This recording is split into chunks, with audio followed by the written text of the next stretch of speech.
चलो पिछला वीडियो में तुम लोग वर्क पढ़ा था, ठीक ना। अभी हम लोग का वर्क एनर्जी पावर चल रहा है। वर्क एनर्जी पावर पढ़े मजा आ रहा है ना जी। देखो अपना समय दे के पढ़ा रहे हैं, ध्यान से पढ़ना। वर्क तुम लोग पढ़ चुके हो। अब हेडिंग दो एनर्जी। एनर्जी देखो, एनर्जी कुछ नहीं है, तुम रोज एनर्जी करते हो, ठीक है। कोई चीज लड़ाई झगड़ा होता है, देखता होगा गांव घर में, तो कोई बच्चा कहता है कि कल मिले हैं थोड़ा बता दो। एक्चुअली में वो मिलने के लिए नहीं कह रहा है, वो कहीं ना कहीं अपना क्षमता दिखाने के लिए बोल रहा है कि हमारा में कितना ताकत है। तो एनर्जी मतलब ताकत, क्षमता, कैपेसिटी नहीं, वही होता है। तो रोज इसको करते हो, ऐसा कोई बात नहीं है कि नया कोई चीज सीख रहे हो, रोज करते हो, बस उसको एनालाइज खाली नहीं कर पाते। हेडिंग दो एनर्जी, लिखो capacity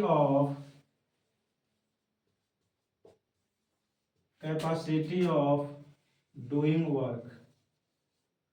capacity of doing work is called energy. Capacity of doing work is called energy. ठीक है, लिखो इसको जल्दी से, तुम लोग जल्दी से लिखो, चाहे इसका एक और डिफिनेशन लिख लो और करके लिखो। Ability of doing work. Ability of doing work is called energy. Ability of doing work is called energy. Hindi वाला लिखना कि काज करने की क्षमता को ऊर्जा कहते हैं। काज करने की क्षमता को ऊर्जा कहते हैं। कौन कह रहा है चिरई वाला ऊर्जा रे? चिरई वाला ऊर्जा नहीं, क्षमता वाला ऊर्जा। उड़े से चिरई उड़ जाएगा, यहाँ चिरई उड़ाना है, ठीक है। कोई दिक्कत? देखो, जिसमें जितना क्षमता होगा उतना कार्य करेगा, ठीक है। ये सब कोई पूछे की चीज है कि कौन ज्यादा काम करेगा? जिसमें जितना क्षमता होगा उतना वो कार्य करेगा, जिसका क्षमता ना हो कुछ ही कार्य करेगा। तो इसका एग्जाम्पल देखो, बहुत सारा इसका एग्जाम्पल है। जैसे घर गांव में बोरिंग से धान पड़ता है, तो उसमें पानी निकलता है मोटर से या फिर फीटर से, वो भी एनर्जी के थ्रू ही होता है, ठीक है बाबू। चलो, कोई दिक्कत इसमें एनर्जी में नहीं ना। चलो, अब हेडिंग दो टाइप्स ऑफ एनर्जी। अगला हेडिंग दो टाइप्स ऑफ एनर्जी। अगला तुम लोग हेडिंग देना टाइप्स ऑफ एनर्जी। ये हम ही लिखते हैं टाइप्स ऑफ एनर्जी हो, types of energy, types of energy. पहला में लिखना काइनेटिक एनर्जी, काइनेटिक एनर्जी, और दूसरा में लिखना पोटेंशियल एनर्जी। काइनेटिक एनर्जी और दूसरा में लिखना पोटेंशियल एनर्जी, ठीक है बाबू। हिंदी वाला लिख लेना गतिज ऊर्जा। हिंदी में अच्छा थोड़ा मेरा ना बनता है, गतिज ऊर्जा, और इसको लिखना स्थितिज ऊर्जा। काम चला लेना, स्थितिज ऊर्जा। समझ आ रहा ना लिखे से हिंदी? हाँ, सब समझ जाएगा, सब हिंदी। काइनेटिक एनर्जी और पोटेंशियल एनर्जी, गतिज ऊर्जा, स्थितिज ऊर्जा, ठीक है बाबू। चलो, अब हम लोग बारी बारी से पढ़ेंगे। पहला हेडिंग दो काइनेटिक एनर्जी, ठीक है। पहला तुम लोग हेडिंग दो जल्दी काइनेटिक एनर्जी। पहला हेडिंग दो काइनेटिक एनर्जी। पहला हेडिंग दो जल्दी तुम लोग काइनेटिक एनर्जी। गिर गया रे। पहला हेडिंग दो काइनेटिक एनर्जी। चलो बोल लेंगे तो लिख लेगा कि लिखे पड़ेगा? हैं? ना लिख पाओगे? अच्छा ठीक, साफ कर लो दो बोर्ड, उसके बाद बताएंगे कैसे लिखना है। चलो हेडिंग दे दिया, काइनेटिक एनर्जी। चलो लिखो लिखो, द एनर्जी लिखो, the energy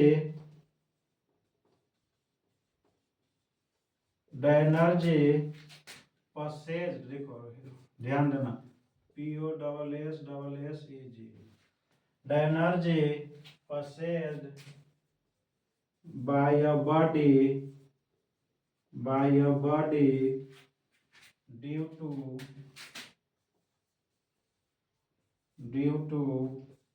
its motion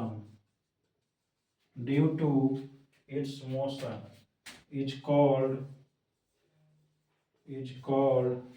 kinetic energy,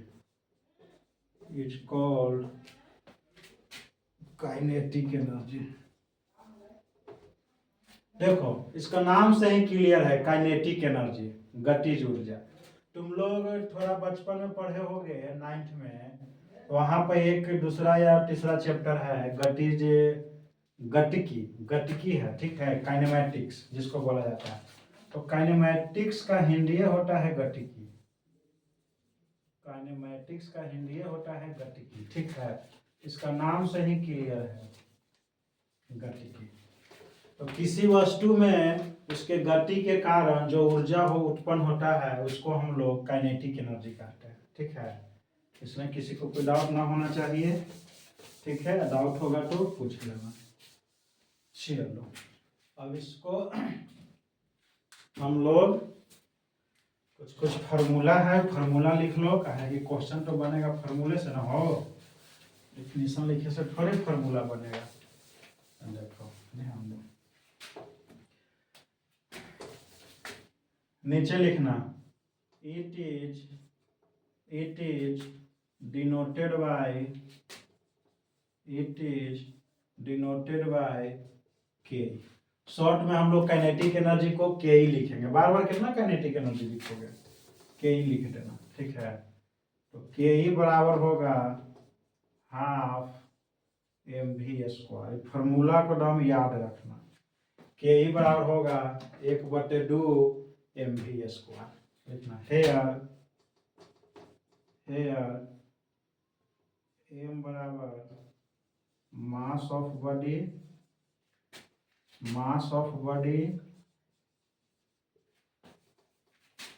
v बराबर वेलोसिटी ऑफ बॉडी,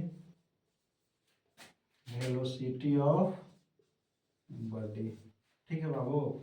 ये फार्मूला एकदम याद रखना, काइनेटिक एनर्जी होता है 12 mv², इसको एकदम याद रखना। इससे रिलेटेड कुछ क्वेश्चन कराएंगे, ठीक है, तुम लोग टेंशन ना लो, पहले इसको लिख लो, उसके बाद इसे बहुत सारा क्वेश्चन कराएंगे, टेंशन क्या लेता है।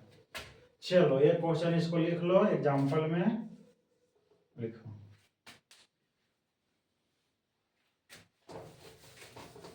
क्वेश्चन भी लिखे पड़ेगा रे, बोल के समझ जाओगे, लिखें, ठीक है, लिखो क्वेश्चन लिखो, एग्जाम्पल लिखो। A body of mass, a body of mass 5 kg, a body of mass 5 kg, a body of mass 5 kg, ठीक है, समझ आ रहा है। A body of mass 5 kg have velocity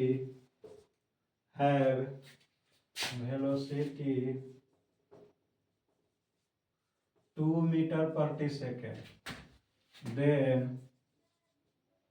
find kinetic energy, formula लगा दो और कुछ नहीं है। देखो ध्यान दो, काइनेटिक एनर्जी अभी तुमको क्या पढ़ा है, 12 mv², यहाँ m है मास ऑफ बॉडी और v है वेलोसिटी ऑफ बॉडी, लगा दो 12 m तुम्हारा कितना है 5, अब भी है 2, तो 2 का स्क्वायर देखो हाफ इंटू 5 इंटू 2 का स्क्वायर करोगे तो 4, ये तुम्हारा 2 से कटेगा और 5 इंटू 2 यानी 10। और देखो इसका ऐसे मात्रक भी जूल होता है तो 10 जूल। चलो इसको जल्दी से लिखो, लिखो जल्दी से। चलो एक और क्वेश्चन लिखो, इस पे लिखो।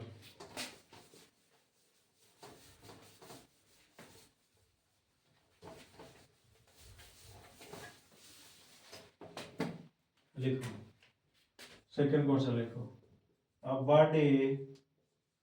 A body has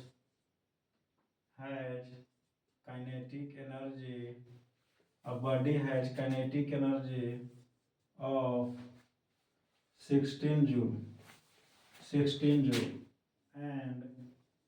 and have velocity of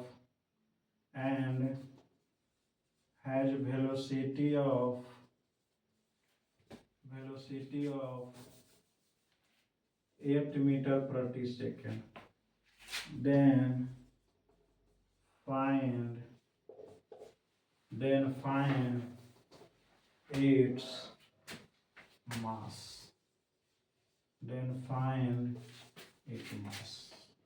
पहले सोचो कैसे बनेगा।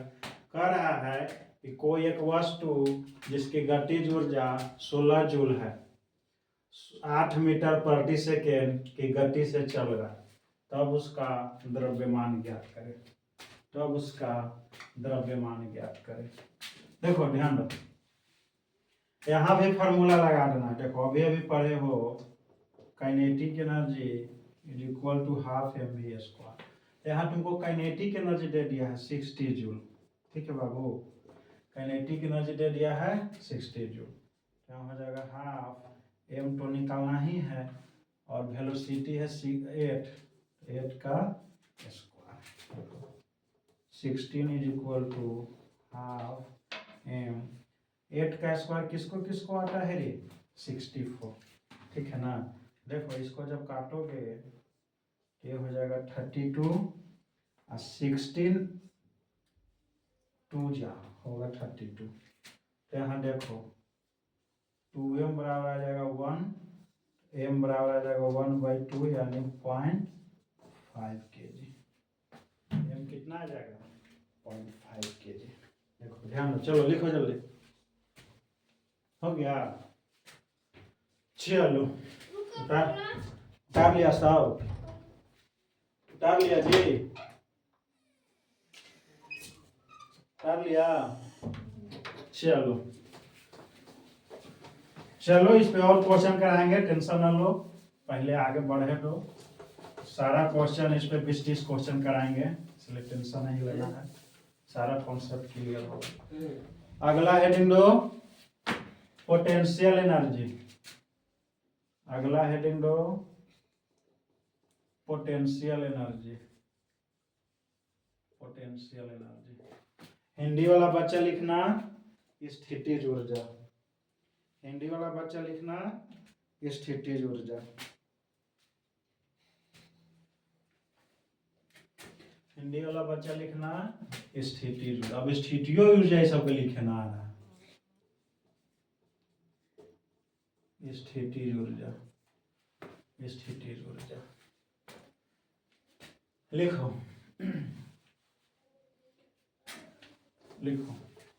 स्थितिज ऊर्जा पोटेंशियल एनर्जी, ठीक है बाबू, लिखो the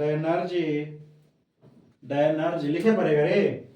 the energy that is stored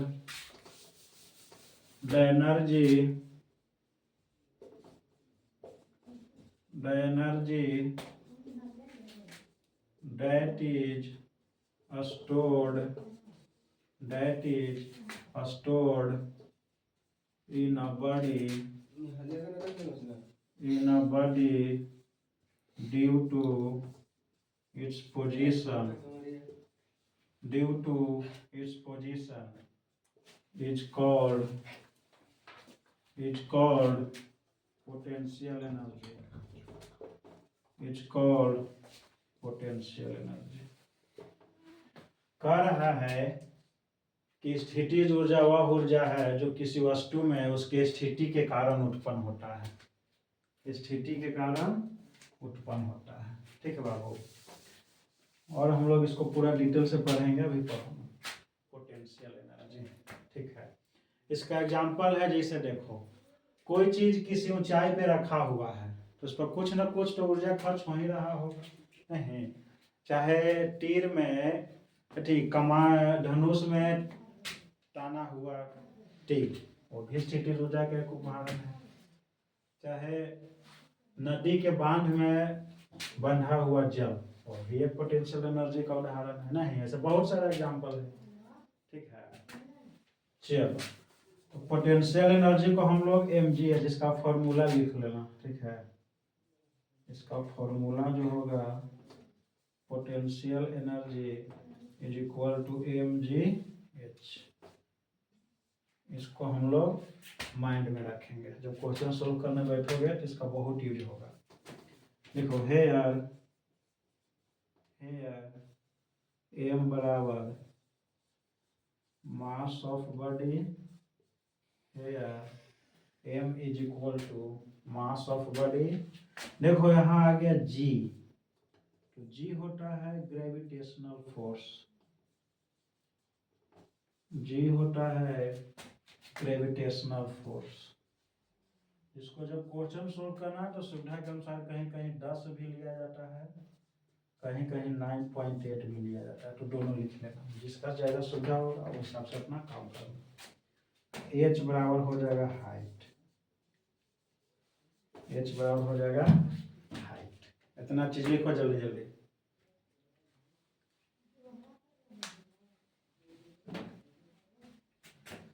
हाँ, एगो पूछ रहा है कि सर यहो एनर्जी का स्केलर क्वांटिटी है। हाँ, यहो स्केलर क्वांटिटी होगा, जितना भी एनर्जी होगा सब स्केलर क्वांटिटी होगा। ई न कि काइनेटिक एनर्जी हो जाएगा स्केलर, आई हो जाएगा वेक्टर, ना ना ना। All kinds of energy are scalar quantities. इसको माइंड में रखना, सब ऑब्जेक्टिव में पूछ देता है। एगो नीचे नोट करके लिखना, तो एगो पॉइंट एक नोट करके लिखना। देखो एनर्जी, यहो लिखी पड़ेगा रे, energy can neither be created nor destroyed, comma then it can only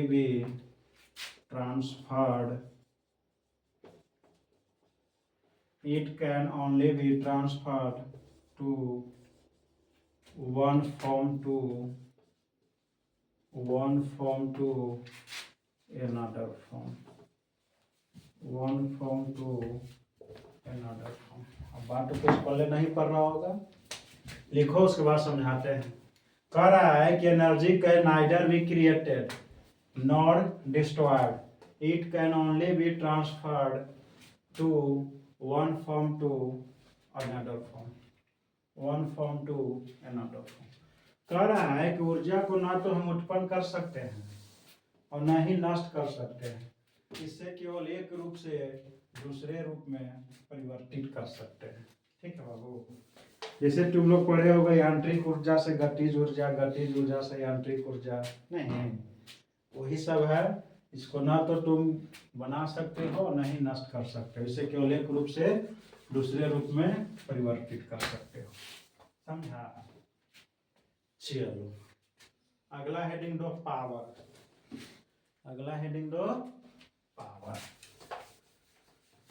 power नामे से क्लियर है, पावर यानी कि शक्ति, पावर। चलो इसमें किसको किसको पावर है रे, बोलो। तोहनी के घर में मम्मी के पावर आता है कि पापा के? पापा के। बोलेगा झूठ, ज्यादा पावर आता है मम्मी के, नहीं?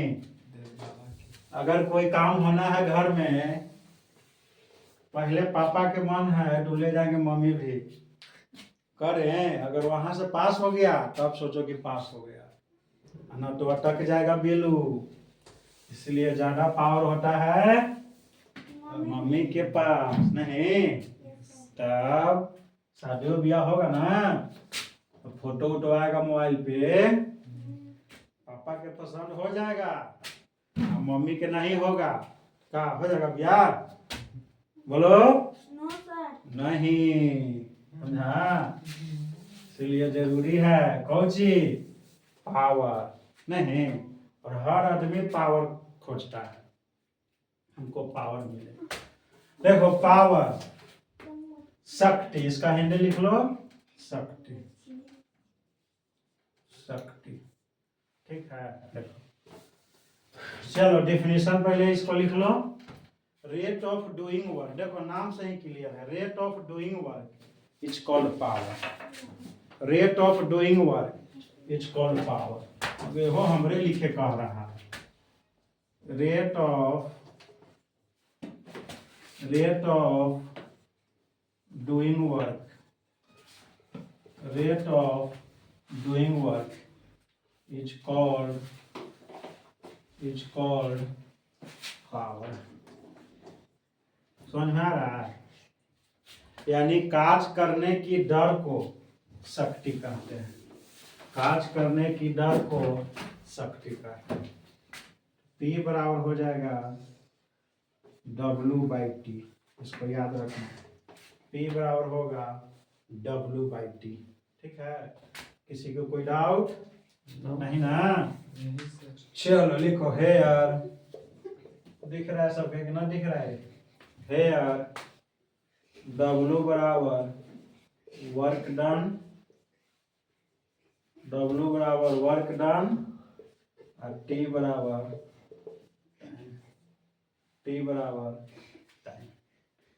एक और इसका डेफिनेशन लिख लो, लिखो और करके लिख लो इसका एक और डेफिनेशन पावर का। देखो वर्क डन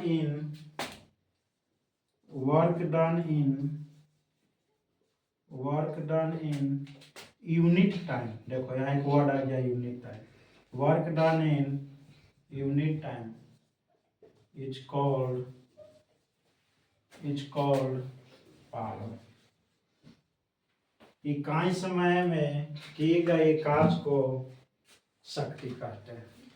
इकाई समय में की गई कार्य को शक्ति कहते हैं, ठीक है। चलो P इक्वल टू W/T, इसको नाम याद रखना है, एकदम इसको घोर के पी जाओ, सब क्वेश्चन इसी से बनवे करेगा। P इक्वल टू W/T मिटा दें।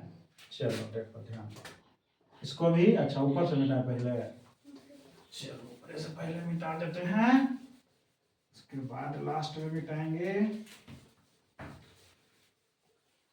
चलो देखो अभी पढ़े हो P इक्वल टू W/T है ना बाबू?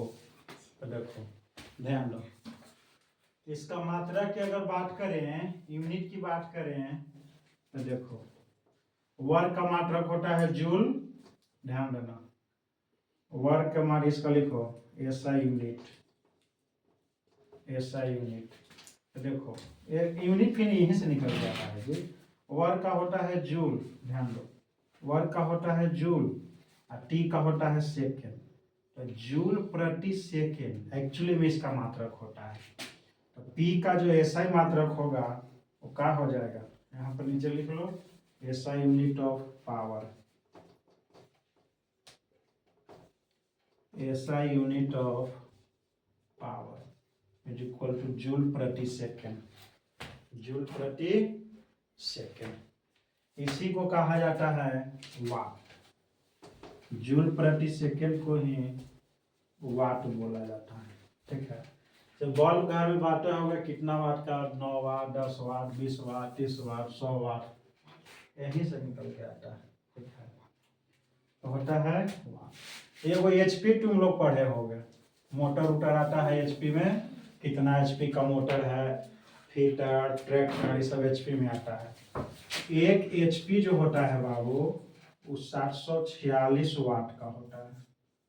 एक्चुअली में मतलब इतना नहीं होता, लगभग इसको मान लिया जाता है। एक्चुअली में होता है 745.7, लेकिन लगभग में उसको उतना ले लिया जाता है 746 वाट का। ये सब छोटे छोटे पॉइंट है, सब लिख लेना, ठीक है।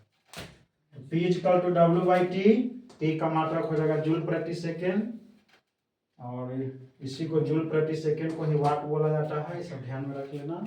इससे रिलेटेड बहुत सारा क्वेश्चन करेंगे, तुम लोग टेंशन मत लो, खाली पढ़ो एकदम आराम से, कोई टेंशन ना लेना। समझ आ रहा है ना सबको?